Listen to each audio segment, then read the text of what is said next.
هنا شما عقد و قبول داری؟ चाहे दीद तेरी नैनों की आदत बुरी चाहे दीद तेरी नैनों की आदत बुरी तुम थे वो अजनबी थे सामने लापता अखियों ने खींची कोई और तस्वीर तेरी रांझिया भूलता है और कोई हीर तेरी अखियों ने खींची कोई और तस्वीर तेरी रांझिया भूलता है और कोई हीर तेरी दर्द की झील का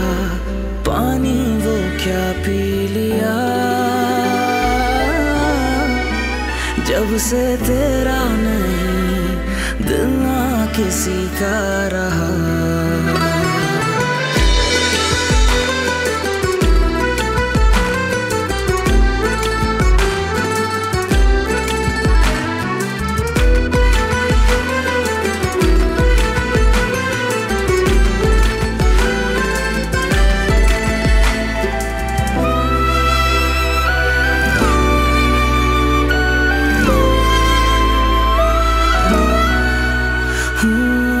पलकें छू के गिरा बिछड़ा यूं आंसू मेरा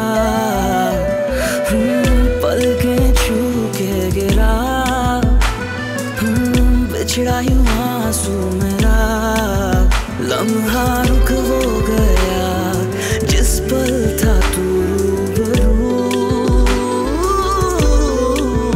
धोखा दिल को हुआ लगता था तू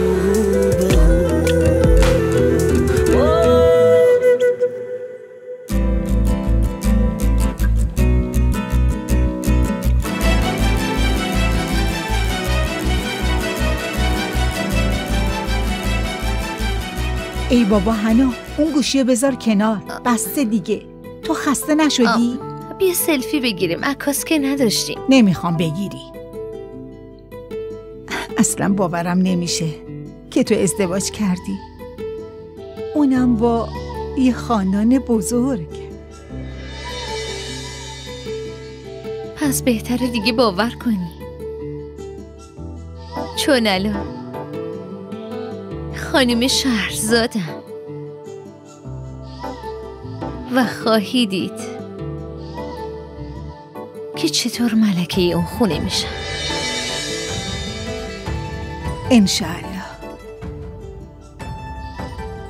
راستی هنا ببین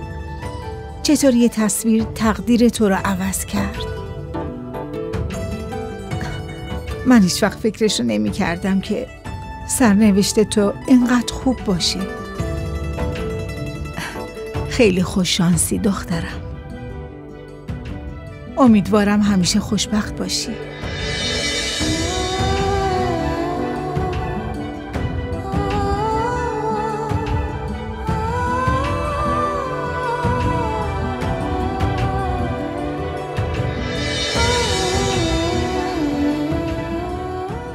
تصویر همیشه تقدیر رو عوض میکنه